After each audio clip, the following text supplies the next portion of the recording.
संसारिक जीवन में काफी लोग संसार का एक्टिंग कर लेते हैं, लेकिन जिंदगी का एक्टिंग करना आता है क्या? भलाई करें, दया करें, कृपा करें। डरना तो किसी बाप से नहीं।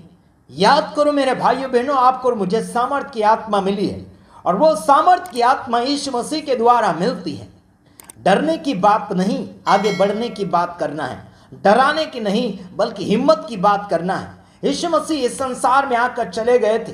क्रूस के ऊपर लटकने के बावजूद भी वह वाणी निकालते हैं कि हे पिता, इन्हें क्षमा कर, ये नहीं जानते कि ये क्या करते हैं। उसी प्रकार से आपको और मुझे अपनी जिंदगी के द्वारा एक दूसरे के प्रति ये प्रेम भाव बताने की जरूरत है। अगर वो नहीं मानता और नहीं सुधरता, माफ करने के बावजूद भी, तो उसे उसकी हालत पर छोड़ देना चाहिए। हालांकि आपको बताना चाहता हूं, काफी लोग मेरे शरीर का नाम अलग अलग प्रकार से दे रहे हैं। जैसे कि आप सुनते चले जा रहे हैं चंदन का वीडियो, जो टपोरी टाइप का व्यक्ति है और अपने जिंदगी को प्रभु का समझता है, और यानी कि उनके कुछ पहचान वाले और उनके कोई रिश्तेदार हैं, उनके बलबूते पर ताकत बताता है कि हमारे पास वकील है, हमारे ये सीख रहे हैं, वो सीख रहे हैं, ये ट्रेंडिंग चल रहा है, ऐसे करके बोलता है। मेरे यारो, इससे डरने की आवश्यकता नहीं। विशेष करके आपको बताना चाहता हूं, भाई चंदन का वीडियो देखना बंद कर दो, साथ ही साथ उसके चैनल के ऊपर जाना ही बंद कर दो। कभी कभार कोई आपके पास अगर वीडियो शेयर करता है तो जरूर देख लीजिए क्या बात है, और आपको अच्छा लगता है तो उसे कमेंट लिखिए, बुरा लगता है तो भी कमेंट लिखिए। लेकिन आपको कहना चाहता हूं खास एक बात, भूल चूक कर ही आपके पास कोई वीडियो भेजता है तो ही आप देख सकते हैं, लेकिन जानबूझकर उस चंदन के चैनल के ऊपर आपको जाने की आवश्यकता नहीं है। वो व्यक्ति किसी को भी टारगेट करता है और अपनी जिंदगी में वो कभी सक्सेस नहीं पा रहा है। उसके फॉलोअर्स यानी कि सब्सक्राइबर लगभग 3 लाख के आसपास या फिर ज़्यादा हो चुके हैं, मैंने कभी देखा था, है ना। तो ध्यान रखिए, कोई लोग ज़्यादा नहीं देख रहे हैं, और वो जो भी देख रहे हैं उनको भी कहता हूँ भाग जाओ उसके चैनल से, भाग जाओ, बिल्कुल मत देखो। जो भी आप उसके चैनल को देखेंगे, आप उसके अंदर से जो बुराई निकल रही वही बोएंगे मन के अंदर, वही आप लागू करेंगे उसके अंदर। जो भी गंदगी कर रहा है, सेवकों को सुधारने की बात ही नहीं कर रहा है, उसके चैनल के ऊपर आपको और मुझे जाने की जरूरत नहीं है ना। विरोध कर रहा है, कोई विरोध कर रहा है, विरोध ऐसा करो, सुधरने के लायक विरोध करो, सुधारने के लायक विरोध करो कि सामने वाला व्यक्ति सुधर जाए, वो सीख जाए और सामने की ओर वो सुधर की ओर आगे की ओर बढ़े। लेकिन ये लोग क्या करते हैं, विरोध करते हैं, लेकिन डायरेक्ट नरक में डालने की बात करते हैं, डायरेक्ट हटाने की बात करते हैं, है ना, पूरा बदनाम करने की बात करते हैं। मेरे विषय में चंदन कहता है कि वो सूखा और क्या बोलना चाहिए, जिसके हड्डियों में जान नहीं है, जिसके हड्डी में मांस नहीं है, ऐसे शेर का फोटो दिखाकर मेरे विषय में वो बता रहा है। ये टपोरी टाइप का व्यक्ति ये समझता नहीं है कि ये शरीर प्रभु ने मुझे दिया है, चाहे मैं दुबला हूँ, आने वाले समय में हो सकता है मोटा ताज़ा भी हो जाए, है ना, उससे भी ज़्यादा दुबला हो जाए, उससे क्या फ़र्क पड़ता है यार। हमें शरीर के ऊपर मन नहीं, बल्कि हमें आत्मा के ऊपर मन लगाना है। Praise the Lord. शरीर के ऊपर मन लगाने वाले व्यक्ति मृत्यु के अंदर जी रहे हैं, मौत के अंदर जी रहे हैं, कोमा में जी रहे हैं। यारो, शरीर जो भी प्रभु ने आपको दिया है, रखिए, उसे संभालिए, खिलाइए पिलाइए उसे, अच्छा सा पालिए पोसिए, लेकिन बदनाम क्यों?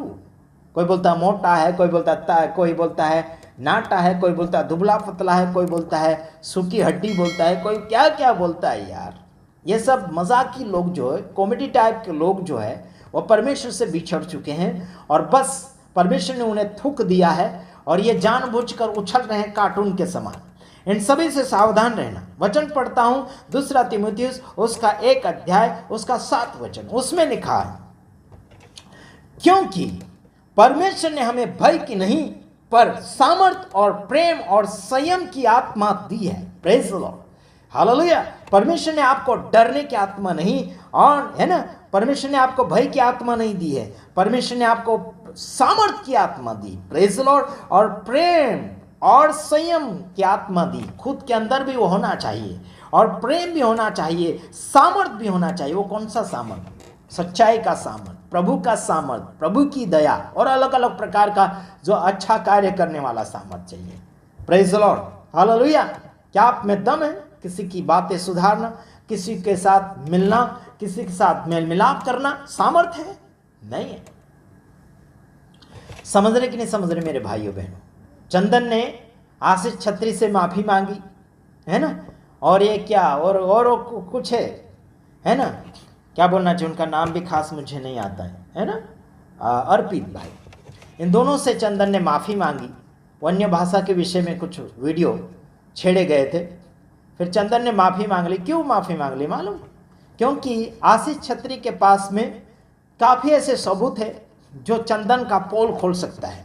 इसीलिए वो आशीष छत्री से माफ़ी मांग लिया है। वो भी ऊपरी तौर से माफ़ी मांगा है, वो आत्मा से मन से माफ़ी नहीं मांगा है। मैं जान जाता हूँ यार, समझ रहे? अपने आप को बचाने के लिए चंदन ने आशीष छत्री से माफ़ी मांग ली और आशीष छत्री है ना उसको माफ़ कर दिया है। कोई बात नहीं, चाहे जैसा माफ़ करो, पर करो, माफ़ तो करना ज़रूरी है। लेकिन उसने माफ़ी किस लिए मांगी और माफ़ी किस लिए स्वीकारी, वो भी आशीष छत्री भाई समझ जाना चाहिए। ठीक है? ये जो है ना चंदन जो है टपोरी टाइप का व्यक्ति, ये बहुत चालू व्यक्ति है, समझ रहे? बहुत चालू व्यक्ति ही है ना? कहीं ना कहीं घूम जाएगा ये। तो इसलिए इससे दोस्ती करने की ज़रूरत नहीं है और इससे क्या बोलना चाहिए, है ना, हाथ मिलाकर आगे बढ़ने की ज़रूरत नहीं है, चाहे कोई भी हो, चाहे कोई भी हो।